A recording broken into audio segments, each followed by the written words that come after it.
Bonjour tout le monde pour cette séance réservée aux premières années. Alors cette séance se rapporte au dernier jour d'un condamné qui est un roman à thèse. Un roman à thèse veut dire un roman qui défend une idée. Et d'ailleurs c'est pour cette raison qu'on le qualifie comme étant un réquisitoire contre la peine de mort. Il y a un plaidoyer contre la peine de mort. Un plaidoyer veut dire une argumentation, veut dire des arguments, une stratégie argumentative. Alors c'est ce qu'on va essayer de détailler dans cet exposé à travers trois éléments. C'est que Victor Hugo a essayé à travers le dernier jour d'un condamné de montrer la peine de mort, montrer son caractère inhumain et il présente son œuvre comme étant un réquisitoire contre la peine de mort. Alors pour le premier élément, montrer la peine de mort. De ce titre, montrer le châtiment sans le crime, la peine de mort est un spectacle. Alors tout d'abord, montrer le châtiment sans le crime, Victor Hugo s'est concentré sur la sanction et non le crime, puisqu'on ne sait pas exactement ce qu'a fait le condamné. Alors la peine de mort est au cœur du roman. Mais Victor Hugo a volontairement évité d'écrire l'histoire du condamné, ce qui empêche le lecteur de débattre sur les faits du personnage. Le condamné a commis un crime, il ne le nie pas. C'est ce qu'on comprend dans le chapitre 11. Et moi qui me plaignais, moi misérable qui ai commis un véritable crime qui ai versé du sang. La peine de mort est un spectacle, comme on le voit ici dans cette illustration. Une foule autour d'un condamné avec la guillotine qui sert à couper la tête. Le choix du journal à la première personne interdit de raconter l'exécution, mais plusieurs fragments du récit donnent à voir ce spectacle funèbre. La place de grève, évoquée au chapitre 3, et chapitre 13, la foule omniprésente qui envahit le tribunal, les rues, la place de l'échafaud et la guillotine, représentées sous forme de dessin sur le mur de la prison au chapitre 11, dans une vision de l'enfer. Alors, pour le deuxième élément, montrer le caractère inhumain de la sanction, de cette sanction, la peine de mort. 3 points ici, c'est ce qu'on va traiter. La peine de mort est avant tout l'attente d'une mort programmée. La peine de mort tue des malheureux, comme l'illustre l'histoire de Frioche. La peine de mort est inhumaine. Alors, pour le premier point, la peine de mort est avant tout l'attente d'une mort programmée. Attendre la sanction est plus grave que la sanction elle-même. C'est ce qu'on comprend au niveau de ce point, puisque le condamné est enfermé dans le temps et dans l'espace. Alors, le récit est donc un compte à rebours. Les premiers mots sont condamnés à mort et les derniers sont 4 heures, qui sonnent le moment fatal. L'espace de la prison est fermé.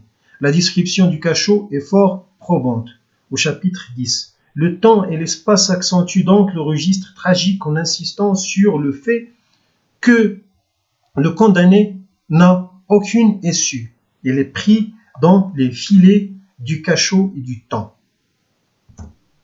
Le deuxième élément, c'est il tue des malheureux. Elle, ça veut dire la condamnation à mort, c'est ce qui illustre l'histoire du Frioche. Alors l'histoire du Frioche, dans le chapitre 23, montre que la criminalité résulte de la misère.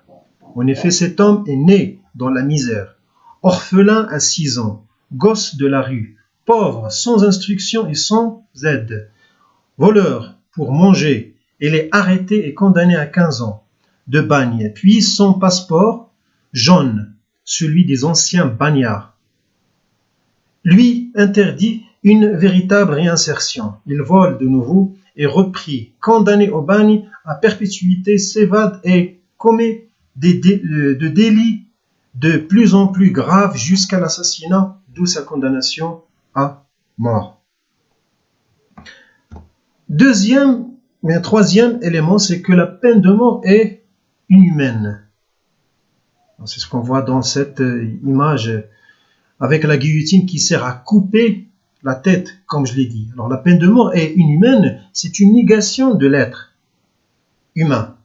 C'est tuer un être humain doué d'intelligence et lui provoquer une torture morale.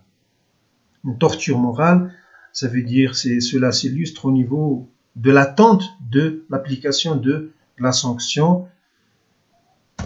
Élément suivant, bien dernier élément, c'est que la peine de mort, ou bien le dernier jour d'un condamné, est un réquisitoire contre la peine de mort. Je vous présente ici 3 éléments. C'est que la peine de mort est non dissuasive, la peine de mort non favorable au remords, la responsabilité du pouvoir et de la société. Alors, pour le premier point,